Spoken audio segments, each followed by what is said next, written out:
deserve a leader who can lead them, not a leader who wants to lower the standards for himself or raising the standards for other people. And by the way, our troops already meet the standards. We ask troops to man that ship, fight that fire, fly that helicopter until their very last breath. And they do that every single day.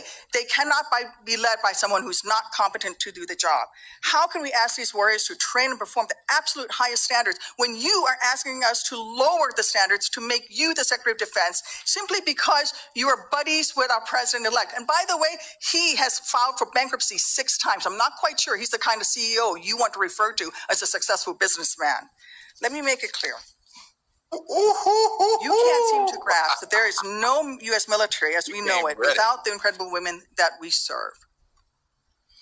Women who've earned their place in their units. You have not earned your place as Secretary of Defense. You say you care about keeping our armed forces strong and that you like that our armed forces are meritocracy. Then let's not lower the standards for you. You, sir, are a no-go at this station.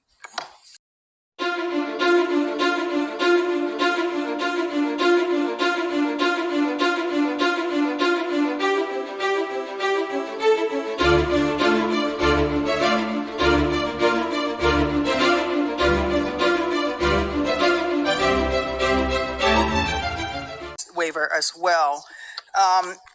Mr. Hegseth, this hearing is about whether you are qualified to be Secretary of Defense, and one of the qualifications, to answer my colleague's question, is to actually win the votes of every member of this committee and to be confirmed by the United States Senate. And you need to convince us that you're worthy of that vote, because the people of the state of Illinois voted for me to be their senator so that I could cast that vote when it comes to picking who is going to be the next Secretary of Defense. This hearing now seems to be a hearing about whether or not women are qualified to serve in combat, and not about whether or not you are qualified to be Secretary of Defense. And let me just say that the American people need a SecDef who's ready to lead on day one. You are not that person. Our adversaries watch closely during times of transition, and any sense that the Department of Defense that keeps us safe is being steered by someone who's wholly unprepared for the job puts America at risk, and I am not willing to do that.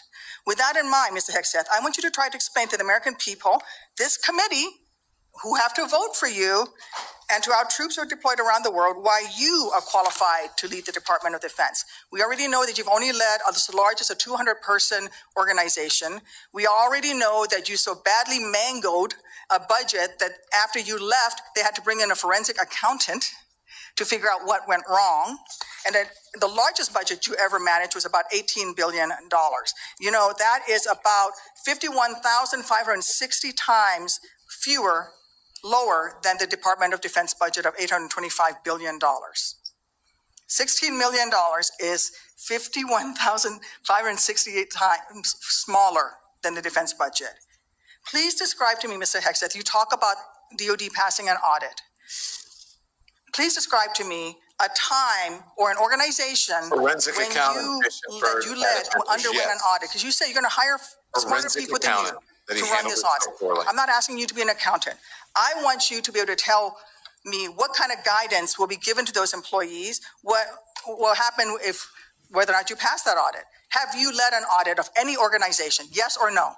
I don't want a long answer. Yes or no? Have you led an audit of any organization of which you were in charge? Senator, in both of the organizations I ran, we were always completely fiscally responsible. Yes or no? Did you lead an audit? And the way yes or no? Did you lead an audit? Yes or no? What are you afraid of? You can't answer this question. Yes or no? Did you lead an audit? Do you not know this answer? Senator, every part of my leadership of these organizations has been misrepresented. That is a no. What were the findings? So there were no findings because you've never led an audit. What guidance did you give the auditors? None, because you've never led an audit. Nobody expects you to be an accountant, Mr. Hegseth. What we expect is for you to understand the complexity of this Pentagon budget process that is absolutely necessary to outfit our warfighters. Look, the Secretary of Defense is required to make quick decisions every single day. That, well, with high-level information that's being provided for them. A Secretary of Defense has to have breadth and depth of knowledge. Right now, I am concerned that you have neither. Mr. Hegseth, what is the highest level of international negotiations that you have engaged in, that you have led in? Because the Secretary of Defense does lead international security negotiations. There are 3 main ones that the Secretary of Defense leads and signs. Can you name at least one of them? Could you repeat the question, Senator? Sure. What is the highest level of international security agreement that you have led? And can you name some that the Secretary of Defense would lead? There's three main ones. Do you know? I have not been involved in international security arrangements because I have not been in government other than serving in the military. So my job has been to So no, the answer is no. men and Can you women in name one of the combat. three main ones that the Secretary Talking of about Defense defense signs? arrangements, I mean, NATO might be one that you're referring to. Status of Forces Agreement would be one of them. Status of Forces Agreement. I've been a part of teaching about Status of Forces Agreements. But you don't inside remember to Afghanistan. mention it? You're not qualified, Mr. Hegseth. You're not qualified. You talk about repairing our defense industrial complex. You're not qualified to that. You could do acquisition and cross-servicing agreements, which essentially are security agreements. You can't even mention that. You've done none of those.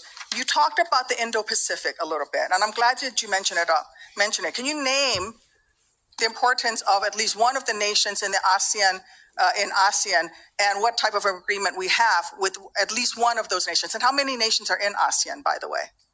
I couldn't tell you the exact No, amount you of couldn't, nations because in you're that, not but I even know we have bothered to allies do- in South Korea and Japan and in AUKUS with Australia and trying to work Okay. on submarines with them. Mr. and data Hegseth, transfers none with of those them. countries We are have in allies ASEAN. across. None of those three countries that you've mentioned are in ASEAN. I suggest you do a little homework before you prepare for these types of negotiations. Listen, Mr. Hegseth, we ask our troops to go into harm's way all the time. We ask them to go into harm's way. And this behind me is a copy of